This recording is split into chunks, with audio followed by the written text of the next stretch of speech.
Shalom. Welcome to Hebrew as we study the Torah portion through the lens of relationships. So just make sure as we continue to study this that you are looking at it through the lens of relationships. So that is lens of relationships with our fellow humans, people that we work with, it's also going to be our family members and our spouses, future spouses, children.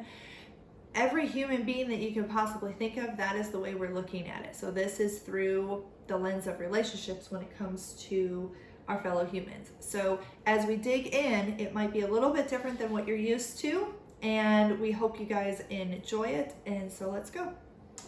So we're looking in this video at Parsha Tazria, which is Leviticus or Vayikra, chapters 12 and 13.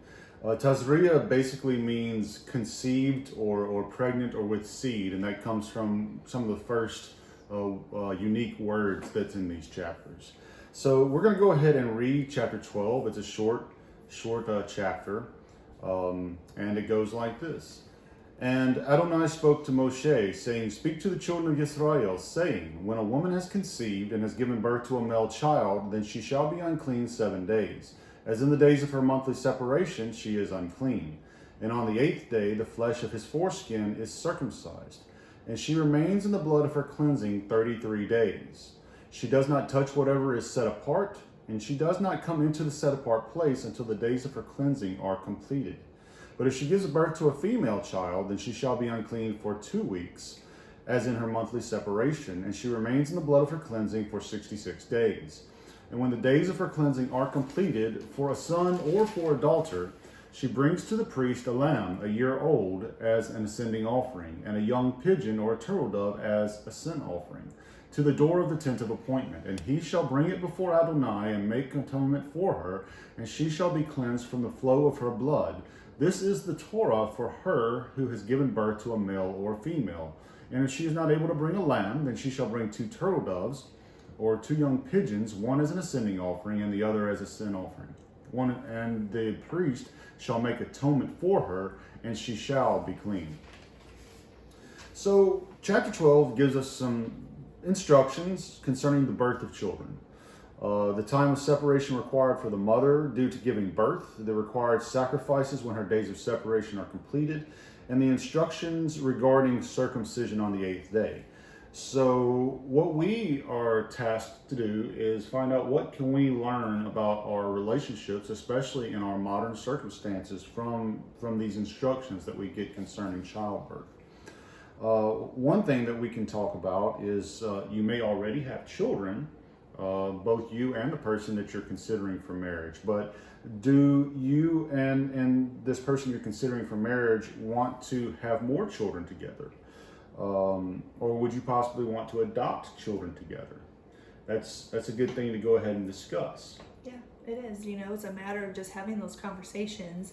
If you are young enough to be able to bear children, are you wanting to start a family, or are you done and you're ready for grandkids? So those are good conversations to be able to have. And then how are you going to go ahead and raise them? Are you going to go ahead and circumcise your son if you have one?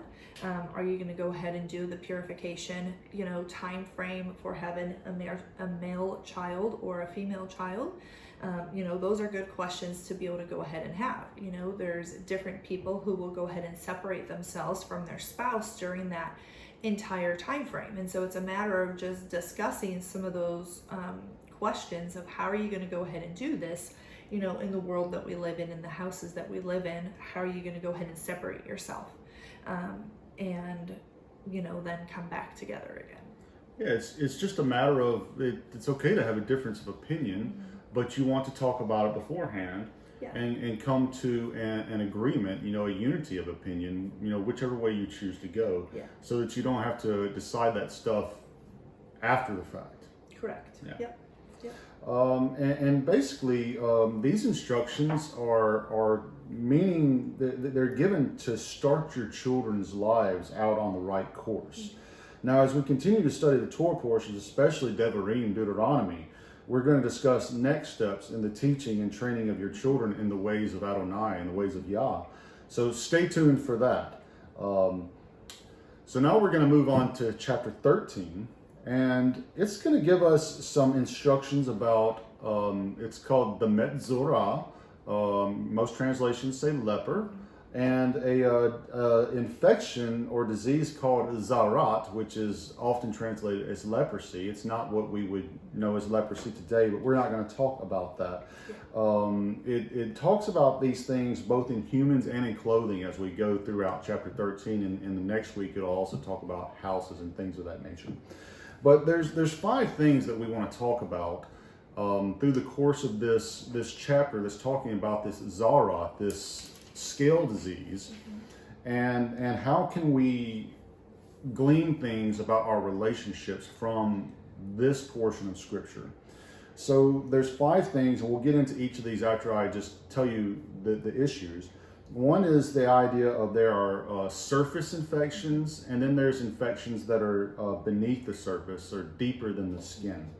The second is that only the priest can pronounce that a person or object has zarat, the skin disease, and it can only the priest can pronounce if they're tahor, clean, or if they're tameh, which is unclean.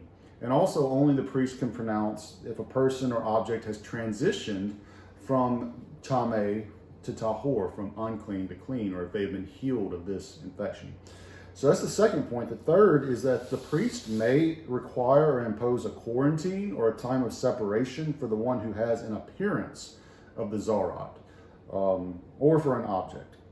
So that's the third. The fourth is there is a sign of an active zarat, an active scale disease, which is that it spreads or it infects more parts of the body or the garment. And the last point is that the one who is pronounced a metzorah, or it says a leper in most translations, lives in a state of mourning. It says that their head is uncovered, their garments are torn, and that they're exiled or quarantined outside the camp until the infection is healed. And then the priest pronounces them tahor, clean, and then performs a ritual for readmittance into the camp, which we'll get into in the next video. So those are the main talking points that we are going to unpack and look at through the lens of relationship, and it's going to be fascinating. So the first portion that we're going to read for this chapter, and it's going to cover 4 of these points, is going to be chapter 13, verses 1 through 8. Here we go. Then the Lord spoke to Moses and said to Aaron, saying, when a man has on the skin of his body a swelling or a scab or a bright spot, and it becomes an infection of leprosy on the skin of his body, then he shall be brought to Aaron the priest, or to one of his sons the priest. And the priest shall look at the mark on the skin of the body, and if the hair is in the infection has turned white, and the infection appears to be deeper than the skin of his body, it is an infection of leprosy. When the priest has looked at him, he shall pronounce him unclean. But if the bright spot is white on the skin of his body, and it does not appear to be deeper than the skin, and the hair on it has not turned white, then the priest shall isolate him who has the infection for 7 days. And the priest shall look at him on the 7th day, and if in his eyes the infection has not changed, and the infection has not spread on the skin, then the priest shall isolate him for 7 more days. And the priest shall look at him again on the 7th day, and if the infection has faded, and the mark has not spread on the skin, then the priest shall pronounce him clean. It is only a scab, and he shall wash his clothes and be clean. And if the scab spreads further on the skin after he has shown himself to the priest for his cleansing, he shall appear again to the priest. And the priest shall look, and if the scab has spread on the skin, then the priest shall pronounce him unclean. It is leprosy. So there's lots of stuff going on here, and I think that for the most part, we maybe don't get as much out of this during our weekly readings. There's a couple things that we get out of it, some of the ways that people understand what the source of this infection is, but we're really not going to talk about that per se. The first thing that we're going to talk about is this phrase that occurs 9 times in this chapter 13, about deeper than the skin. May Yah bless you, my love. Sorry. So this idea of deeper than skin, what can we glean from this for our relationships? Well, there's the idea of the questions that we ask other people. There's surface questions, and then there's questions that are deeper than the skin, Yeah. as it were. They're deeper. Yep, you have to get deeper within your questions. There's surface ones that you ask of, hey, how was your day? Versus, what did you learn today? Or, what was your high? What was your low? Those can be deeper questions, to be able to get to that place. Yeah. Other things that we can kind of look at from this is behaviors. So there are behaviors that are apparent on the surface, but then there's deep-seated behaviors. They're deeper than the skin. They've been there for a long time and may not even know why we do what we do. So that is going to circle back to the questions and really trying to ask about, why is it that you do what you do? How long have you done the things that you do? Just so you can understand more history and the things that are really going on between their ears to know what's going on in there and why they're doing things. Yeah, asking why is so important. Why do you do this? Why do you study that way? Why do you, do that? Why do you do that? You're able to get to that deeper part. And if you continue to ask the why and the why and the why and the why, you really get down to the root cause of why somebody thinks the way that they do. Maybe it's because it's something that their parents did and that's the reason why they continue to do it, versus learning something new and being able to glean something different. Definitely. Another thing we can talk about relationships. So we've got, surface relationships. We would probably call them more like acquaintances or casual friends. Yeah. And then we've got deep relationships, intimate relationships. So maybe a thing that you want to find out about a person is what kind of relationships do they have? Yeah. Do they have only surface relationships, or do they have deep relationships with people that have lasted for a long time? Yeah. Who are your friends? If you look at social media, it's like, okay, you see on Instagram how many people you follow and how many people follow you. And then if you look at your friends on Facebook, how many friends you have. Okay, you have 1,000 friends. But can you call those 1,000 friends up and be like, guess what? I'm in jail and I need $1,000. Probably not. You might have a handful of people that you might be able to call and be like, hey, I have some trouble going on. Can you come over? And they're going to be like, oh yeah, not a problem. I'm on my way. So it's a matter of who are your friends? Who are the ones that you really can count on when difficult times come and they're able to go ahead and stand by you during those difficult times. Definitely. If you do talk to somebody and they don't have any evidence of long-standing relationships or deep relationships, it would kind of make you question: are they able to do this? Yeah. Because that's what we're seeking. Obviously, we're seeking a deep, intimate, the most deepest and intimate relationship that you can have between two humans. Yeah. So if they don't have any evidence that they are able to do that, again, why? Why is it? Is it them? Is it the friends that they have? Do they pick wrong friends? Are their friends wrong influences on them and they continue to get in trouble with those people, and so they've just learned to just isolate themselves and not be around people? Are they socially awkward? Sometimes you're socially awkward and that's okay, and that's where it's a matter of, okay, can that other person help you in those social awkward moments and have it be a little bit better? Are you an extreme introvert where you need your counterpart to be a little bit more extrovert so you are able to enjoy the time together and be able to get out of the house, in other words? Definitely. So really just from this first thing, what I would take away from it is that, the relationships, they start out with the surface Q&As, question and answers. And, based on those beginning conversations, then you're going to move into the deeper, the more intimate questions. So one really important thing to take away from this is don't try to begin in the deep end. Yeah. Don't try to learn to swim in the deep end of the pool. It doesn't work very good sometimes. Yeah, that's true. That is very true. It's like you want to start off in the shallow end. Yeah. You want to start off in the kiddie pool, and you want to get your feet wet, in other words. So the next thing we're going to talk about is about the priest and his function in this whole process. 17 times in chapter 13, it says something on the order of the priest shall look or inspect and pronounce, either clean or unclean. So what can we take from this for our relationships today? There is a need for objective, impartial inspection and approval, and this goes for both marital relationships and premarital relationships. So, a premarital relationship, does need that objective, impartial inspection and approval, because a relationship that's headed in that direction is going to have or involve a love that is of a different nature. There's emotions, there's hormones, etc., that can blind you to things that you would otherwise see them. Yeah. But because emotions and hormones start going on, sometimes you can't see things that you would normally see.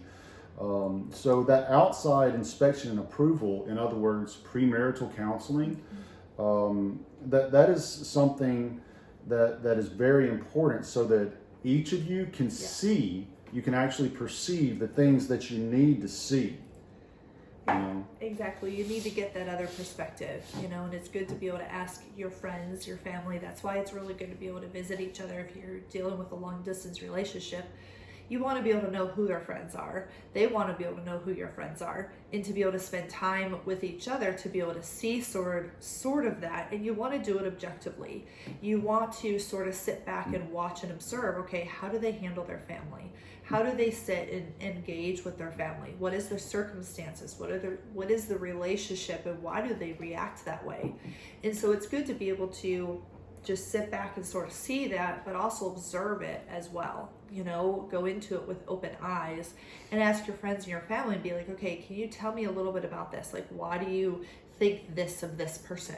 You're about to ready to spend the rest of your life with that person.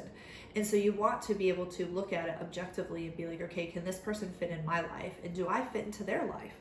Do we really fit together or not? Yeah. And then, beyond that, it's very important before you get married, but after you get married, the same thing's true. Sometimes disagreement is going to occur that requires outside mediation. Both of you are going to have to sit down with a person or persons that you both respect, so you'll both listen to them, and that you know them to be objective, impartial, experienced, that you both respect. They can help you to acknowledge each other's positions, how each of you is feeling, and counsel you to be able to overcome the challenges. Sometimes, that outside intervention, pictured here for us by the priest, who is the only one who is impartial, and will be able to make that pronouncement, because I don't want to say they don't have skin in the game, because it's talking all about skin, but they are supposed to have your best interest in heart, because they are a servant of the Most High. Yeah, that's very true. It's good to be able to have somebody else look in and be like, hey, and you have to be open and honest with them. You can't go into that session and pretend everything is unicorns and rainbows. Can't hide stuff. You can't hide it. You have to go in and be like, this is the situation. And they're going to hopefully be trained to be able to ask those different why questions, and to be able to dig deeper to figure out and be like, okay, is there deeper stuff that needs to get dealt with? And a lot of times there really is. There's a lot of stuff at times that we just have to deal with. We need to deal with our crap. We've talked about that before in regards to dealing with your issues, dealing with the things that you have going on. And that is going to continue to happen in the relationships. Definitely. So it's good to have those folks that are outside of your relationship to kind of do check-ins with from time to time. The third thing that we're going to talk about is this idea of quarantine. Now, the idea of quarantine and exile come up 9 times inside of this chapter as well. So we're just going to give you maybe something to think about.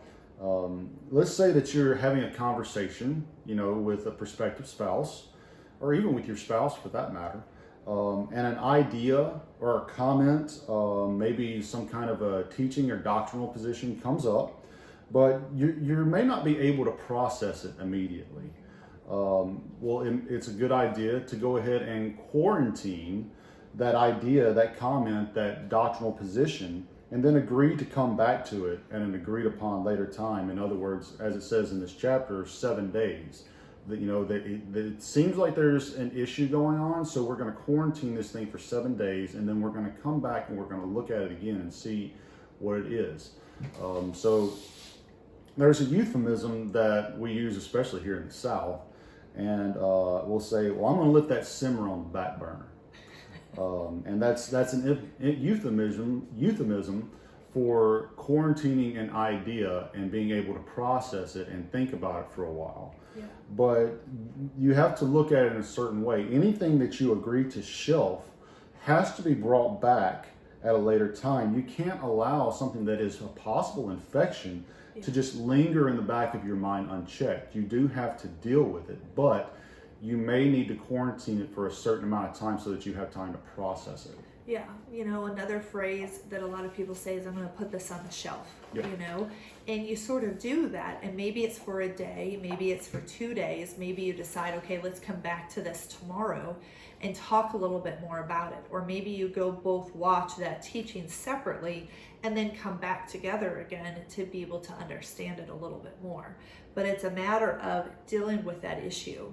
You don't just shove it, and just put it in the closet and forget about it, or put it underneath the rug. I was thinking the guy's favorite form, or at least it says the guy's favorite form of cleaning, let's sweep it up under the rug. Sweep it under the rug. No. And as girls, when we have company over, we just grab everything, put it in a basket, and put it inside the closet.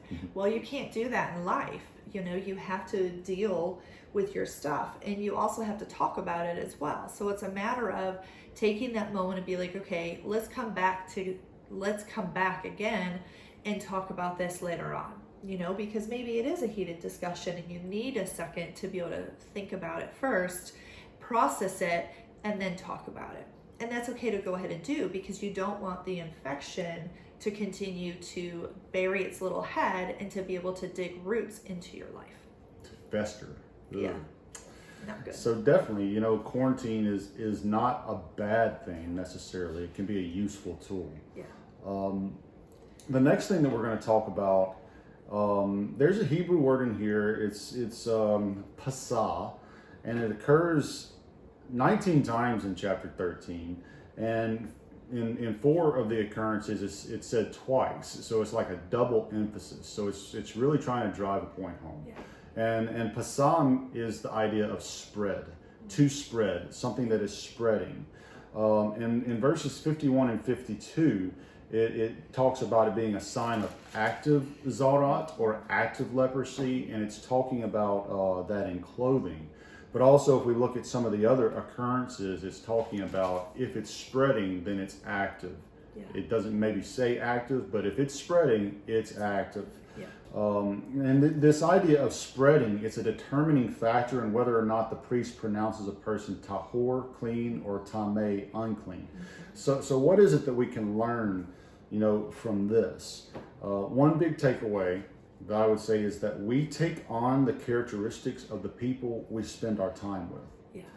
So we're going to flip over into the apostolic writings, over into 1 Corinthians for a moment. 1 Corinthians 15. And we're only going to read one verse here. And it's 1 Corinthians 15 and verse 33. Do not be deceived. Bad company corrupts morals. Yeah, it's, don't be led astray. The bad company can corrupt morals or good habits. Yeah. Rav Shaul, Paul, is cautioning people on this. And one thing that I like to do sometimes is I can deduce some things that the scripture is saying by I see what it's saying to do. I can look at that and be like, well, the flip side of that is something that, we're supposed to do or not supposed to do. Yeah. So if we look on the flip side of evil company corrupts good morals, yeah, then we could look at that and say that good company corrupts or transforms evil habits. Yeah. If you have good habits, but you spend a lot of time with people that have bad habits, then more than likely the bad habits are going to corrupt the good habits. If you have bad habits and you spend a lot of time with other people who all have good habits, then it's possible that those good habits would corrupt or transform the evil habits. But the main thing that we're going to talk about here is the majority of our free time should be spent in the company of those who live by the instructions of Elohim, those who will promote good habits in us. Now, this is not to say that we should spend no time at all with those who don't follow Yeshua, for we need to be a positive influence to them. But there's a difference between the two groups of people, because the people that don't follow Yeshua, then we have to always be on guard to not absorb their evil habits. Whereas if we are around people that we vetted out and we know that they follow Elohim, our guard can be let down a little bit, and we can enjoy ourselves a little bit more. So always be on guard for those things. So when we're looking for our spouse, you have to keep this in mind, because as Sarah mentioned earlier, you're going to spend the rest of your life with this person. Yeah. You're going to spend more time with them than anyone else for the rest of your lives. And their walk with Elohim is going to be a major influencer for your walk with Elohim. So ask yourself, will they promote good habits? Will they promote evil or bad habits? Do you see things in them that you would like to become? Do you see things in them that you do not want to become? Yeah. Ultimately, like the Zara, like the scale disease, or it's leprosy. It's not leprosy. The habits and the lifestyles of the other person will likely spread to the other person, either for good or evil. So we need to try to ensure that the thoughts, the attitudes, the words, and actions in your potential spouse are positive. They're encouraging, they're constructive, and most importantly, that they're imitating Elohim, because it will eventually spread to you. Yeah. I mean, there's a famous saying that goes, show me your friends and I'll show you your future, you know? And so it's a matter of who are you spending time with, you know? And that could be either social media friends, that could be TV friends, that could be whatever it might end up being, is how are you spending your time, you know? And is that being a good influence on you, or is that not being a good influence on you? And what do you need to go ahead and do? All of us like to zone out. All of us like to, you know, take a moment to just relax. None of us is studying the scriptures 24/7, you know, unless maybe you really are. And if you are, you really need to get out and minister to other people and do what the word says to do, you know, as well. It is. It's action based. And so, but it's a matter of what do you go ahead and do? How do you spend your time? Yeah. You know? And are you doing those actions that God's word says to go ahead and do? Are you being his hands and feet? Or are you just sitting back and absorbing everything and not really doing anything with it? Yeah. You know, what are you really doing? And the people that are your influence and people that are around you, are they uplifting or are they negative all the time? You know, we've talked about that before as well. So it's a matter of, again, is an infection a good infection or a bad infection? I mean, when you're looking at running your own business, you're around positive people, because they're going to be the ones that are going to go ahead and help you to get to where you want to go ahead and be. Definitely. Yeah. So, I mean, that's a great idea of, is it a good infection or a bad infection? We'll talk about that more in just a little bit. We're going to read verses 45 and 46 in Leviticus 13. And it's going to bring up the last point that we really had to bring up out of chapter 13. 45 and 46? Yes.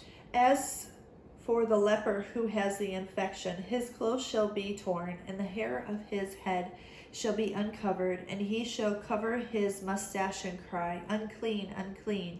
He shall remain unclean all the days during which he has the infection. He is unclean. He shall live alone. His dwelling shall be outside the camp. So these two verses are describing the one that the priest has pronounced a metzora. It's the one who has the zara. There's no question. All the symptoms are there. It's spreading. It's got all the symptoms. This one has this infection. So the actual word metzora does not occur until the next chapter, but that's the name that is commonly given to the person who has this scale disease. So there's some things that it tells us here that we can maybe learn some things from. This one who is a metzora, who has this scale disease, lives in a state of mourning. Their head is uncovered, their hair is uncovered, and their garments are torn. So if we do look through the scriptures, those are common signs of mourning. And also that person is exiled or quarantined outside the camp. And they're out there until the infection is healed, and the priest will be able to see that it is healed, and they will pronounce them tahor, clean, through the performing of rituals and sacrifices that will be discussed in the next chapter. One of the things that we need to really take away from this is that one of the main reasons for the exile or the quarantine of the Metzora was the threat of contamination. Yeah. In fact, if we look in these two verses, look at how many times the word tameh comes up, unclean. Mm-hmm. Unclean, unclean, he's unclean. All the days he has the infection, he's unclean. He is unclean. That's like 5 times. It's stressing it. Yeah. So that's the kind of the problem. The person that is in this state is in a state where they can contaminate others because they live in a constant state of tameh, uncleanness, and can transmit it to anyone or anything that they have contact with.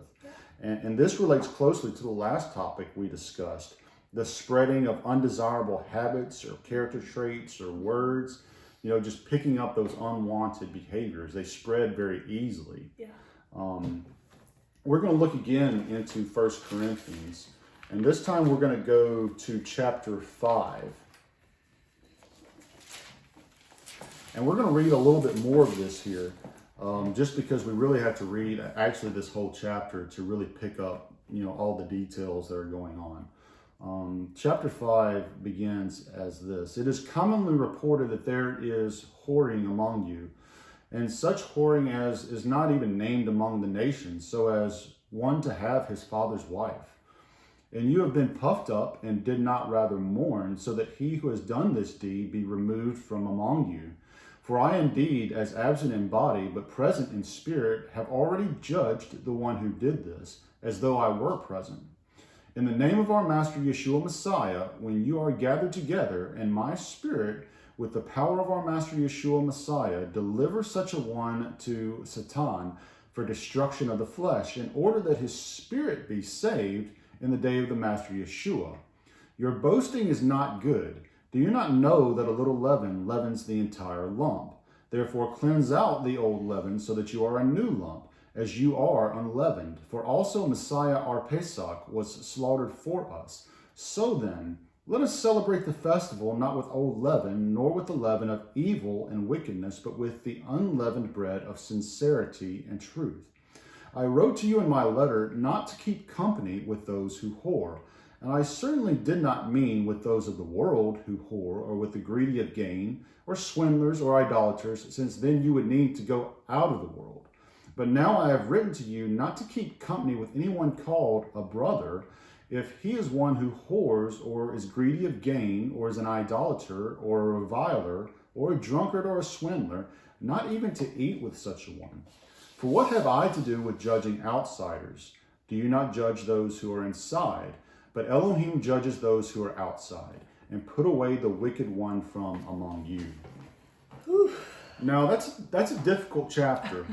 But what we've got here is a great example of using the principles of Zarat disease and applying them in our relationships. Mm-hmm. Now, I mean, this particular example is using them in a congregational setting.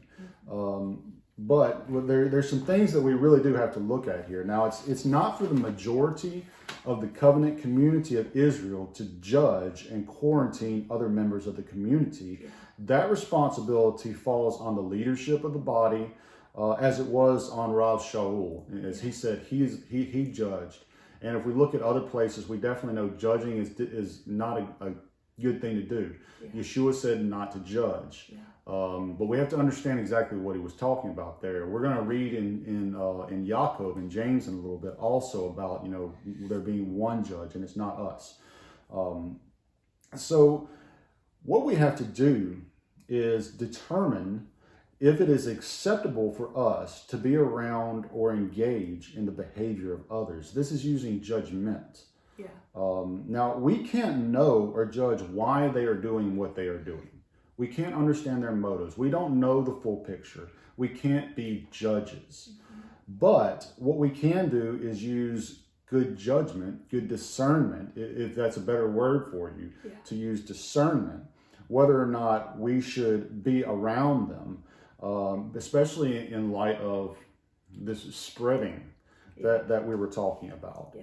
Now, I mean, if we look at the marriage relationship, is this person that I'm considering for marriage, do they display character traits, habits, doctrines, etc., that will be either a good influence or a bad influence on me? And my children, if children are a part of the picture. So we really have to take care of that part. It's not just us. But as Paul said here, a little leaven leavens the entire lump. We have to consider that leaven is a transforming agent, either for good or evil. We have to ensure that the one that we're choosing to spend time with is the leaven of light and not the leaven of darkness. For an example of the leaven of light, we can look at Matthew 13:33, where Yeshua compares the kingdom of heaven to leaven. So we know that leaven is a transformative agent. It's either going to transform you into something good or it's going to transform you into something bad. So if it becomes apparent that the person you're considering for marriage is going to be an agent of transformation that brings darkness into your life rather than light, then maybe a self-imposed quarantine from their company may be your best option. It could possibly be best for them as well, so that they recognize the darkness, that they mourn it, or they are sorry for what they have been doing, and then they can change it, so that the next person that they try to be in a relationship with, they won't be bringing that leaven of darkness into that. You know? Yeah, that's true. That's good. I'm going to read here in Yaakov, in James, chapter 4. And I'm not going to read the whole chapter again, but we probably should. So you may want to go back and read at least at the beginning of chapter 4, but I'm going to start in verse 7. In Yaakov, James chapter 4, verse 7, it says, "So then subject yourselves to Elohim, resist the devil, and he shall flee from you. Draw near to Elohim, and he shall draw near to you. Cleanse hands, sinners, and cleanse your hearts, you double-minded. Lament and mourn and weep. Let your laughter be turned to mourning and your joy to dejection. Humble yourself in the sight of the Master, and he shall lift you up. Brothers, do not speak against one another. He that speaks against a brother and judges his brother speaks against Torah and judges Torah. And if you judge Torah, you are not a doer of Torah, but a judge. There is one lawgiver and judge who is able to save and to destroy. Who are you to judge another?" So, did want to bring that point out that we have to stay very far away from judging people, but we do have to use judgment or discernment so that we can protect ourselves, and also protect the ones we love, because the person that we're entering into this relationship is now also going to have contact with our children, our parents, our brothers and sisters, our friends. And if we are allowing them to be exposed to the leaven of darkness, and I hope you understand the metaphor for the leaven of light versus the leaven of darkness, but it's basically just a transforming agent, whether they are promoting good behaviors or whether they're promoting bad, whether they're corrupting the good habits that you already have. Or whether they are corrupting the bad habits that you have and turning them into good habits. Now, that's the good side. That's a good side, yeah.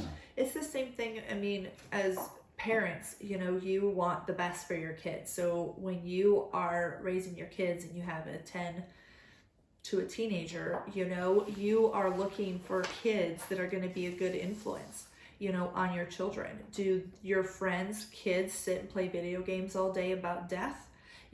Or do they enjoy life, and are they fun and exciting to be around? Do they enjoy pretending, playing with their imagination outside and building forts and riding bikes and, things that us kids grew up with, that those are good influences to be able to have, around your kids. So think of it that way as you are raising your children. How are your kids' friends a good influence on your kids? And who are you bringing into your life to be a good influence on yourself? Yeah. Well, this Parsha Tazria, it's been an incredible journey in learning about relationships, particularly about starting out on the right course and ensuring that the relationships we share with others are healthy, productive, and successful. We discussed children and ensuring that our marital relationship is healthy for their growth. We talked about the need for outside help that is objective, that's impartial, that's experienced and respected. Those that truly care about our shalom, our well-being. They want what's best for us. Yeah. The Zohar inflection, it led us to dig deeply into the concepts of quarantine and spreading infection, using proper judgment or discernment to be able to determine whether or not another person will influence you towards the light or towards the darkness. We recognize that sometimes the best course of action is a self-imposed quarantine from another person, so that you're not influenced to the dark, to the negative, unwanted behaviors, and that in doing so, the other person may learn to acknowledge, to mourn, and to change their behaviors in order to be an agent of light in their next relationship. Parsha Tazria is indeed a powerful portion of the Word of Elohim.